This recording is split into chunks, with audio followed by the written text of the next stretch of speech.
ఇక్కడి నుంచేనా అండి, మీదేనా? నేను పట్టుకోగలుగుతానా? రండి రండి. మేలేనా? ఎందుకు, ఎన్ని కేజీలు ఉంటుంది?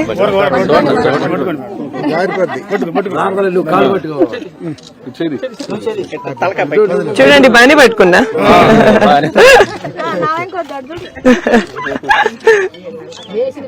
బాగా పెంచుతున్నారండి, చాలా బాగా పెంచుతున్నారు. ఎన్ని ఉన్నాయి మీ దగ్గర?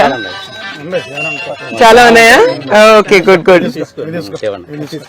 చిన్నదా?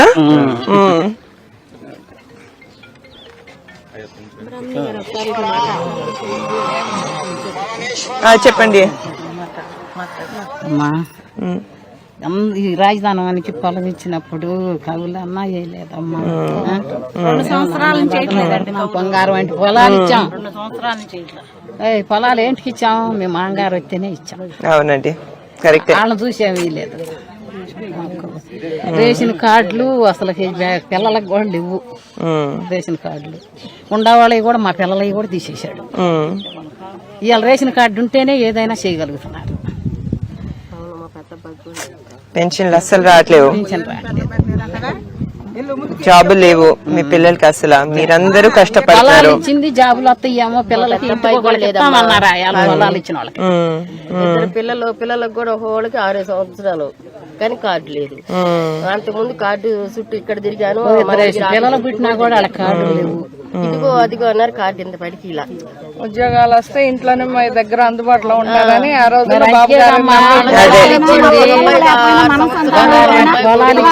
దాని వల్లేనండి. కరెక్టే. పొలాల్లో బంగారం అంటే పొలాలు ఇచ్చాం.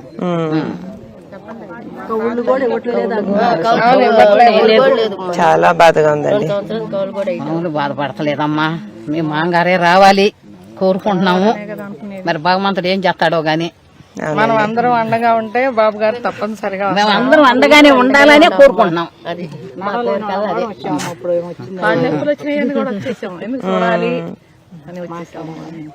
నాకు కూడా ఆనందంగా ఉందండి, మీరు ఓపెన్ గా చెప్పారంతా.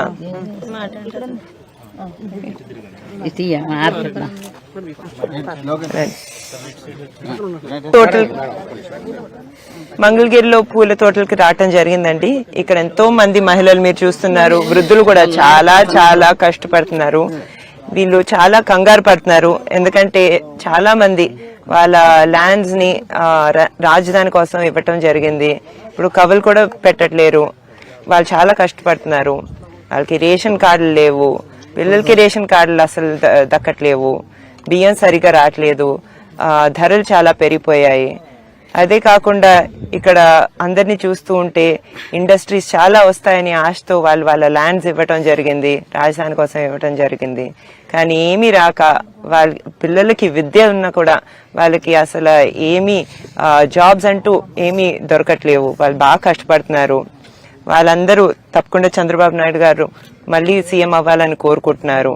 వాళ్ళు బాగా చూసి నాకు కూడా చాలా బాధగా ఉంది, ఎందుకంటే వాళ్ళు ఇంత ఆశతో వాళ్ళ భూములన్నీ రాజధాని కోసం వస్తే వాళ్ళ పరిస్థితి చాలా చాలా బాధాకరంగా ఉంది. వాళ్ళు వృద్ధులైనా కూడా ప్రతిరోజు పొద్దున ఇక్కడికి వచ్చి ఇంత కష్టపడుతున్నారు. అది చాలా బాధగా ఉంది నాకు చూడటం. తప్పకుండా వీళ్ళకి మేలే జరుగుతుందని నేను కోరుకుంటున్నాను. వీళ్ళు చాలా ఓపెన్ గా వాళ్ళ బాధలన్నీ షేర్ చేసుకున్నారు. తప్పకుండా నారా చంద్రబాబు నాయుడు గారు వచ్చి, నారా లోకేష్ గారు వచ్చి అందరినీ ఆదుకుంటారని నమ్మకం నేను తెలుపుకుంటున్నానండి. ఇప్పుడు ఆపరేషన్ లేకుండానే మోకాళ్లకు ప్లాస్మా ట్రీట్మెంట్. మీ ఆర్థోపెడిక్ సమస్యలన్నిటికీ రోబోటిక్ టెక్నాలజీ ద్వారా తక్కువ ఖర్చుతో శాశ్వత పరిష్కారం. Free consultation. ప్రతి ట్రీట్మెంట్ పై 20% డిస్కౌంట్. ఈ ఆఫర్ కొద్ది రోజులు మాత్రమే. త్వరపడండి. V9 hospitals 9281465842.